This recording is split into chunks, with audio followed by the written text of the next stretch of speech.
J'appartiens au monde des rêves. Chanté samedi soir, Kanisha vêtue de son habit traditionnel sur le plateau de The Voice Kids. La nouvelle recrue de l'équipe de la chanteuse et coach d'univers a transporté son audience dans un songe d'Orient. J'étais vraiment excité. C'était comme un rêve, déclare-t-elle à 20 minutes. Un rêve qu'elle pensait inaccessible avant d'interpréter devant plusieurs millions de téléspectateurs Sopana Sandan, une chanson tamoule dont la complexité vocale a stypifié les couches de l'émission. Avant d'entrer sur scène, j'étais très excité, impatiente.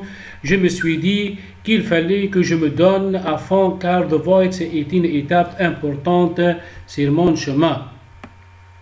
Une habitude des plateaux télé. Depuis sa plus tendre enfance, Kanisha est sur la route du succès. À l'âge de 3 ans, elle atteint la troisième marche de son premier concours de chant. Au fil des ans, elle enchaîne les participations filmées. Elle rejoint notamment Kids Voice Tour, le The Voice Kids Suisse, mais ne parvient pas à franchir la deuxième étape des sélections en 2019. Elle se présente à nouveau et chante la souffrance de la population tamoule lors de la guerre civile au Sri Lanka dans sa langue maternelle. Sa performance est remarquée par Macro Escudero, chargé de casting du programme, qui lui propose de se présenter au télécrochet français de la chaîne TF1. J'ai l'habitude avec les caméras, confie ainsi la jeune chanteuse. Quand je chante, je ne vois pas un grand chose, donc ça ne me gêne pas du tout. Ce que préfère la star en herbe, c'est sentir la présence du public. Une performance remarquée. Pour les auditions à l'aveugle de The Voice Kids, Kanisha a donc choisi d'interpréter une chanson dont la rythmique devait faire se trémousser les couches à travers Sopana Sandani. Je voulais dire que j'aime la danse, la musique et ma langue. Le message que la chanson fait passer est que j'ai le pouvoir de changer les personnes tristes en personnes heureuses.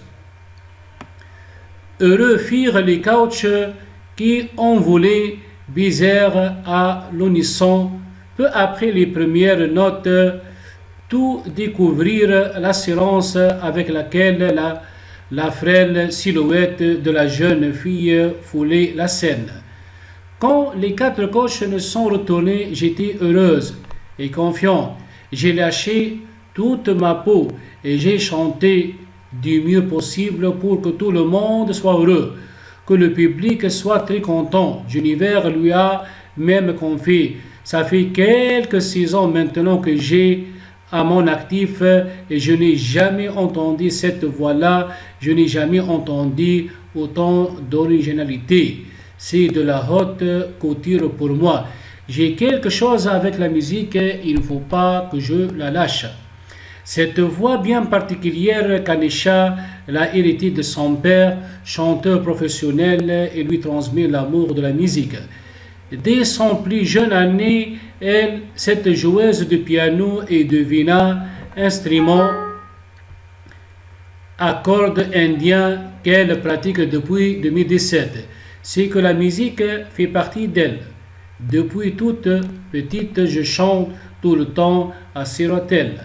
J'ai quelque chose avec la musique, il ne faut pas que je la lâche. Cela, ses 2 sœurs et ses parents l'ont bien compris. Fans de la première heure, ce sont eux qui l'écoutent. La corrige et l'encourage à passer des castings. Ma fille m'a beaucoup encouragé, mes amis et maîtresses, Suzanne, sont institutrices aussi. Aurons-nous l'occasion de l'écouter chanter dans un autre répertoire pour la suite de l'aventure?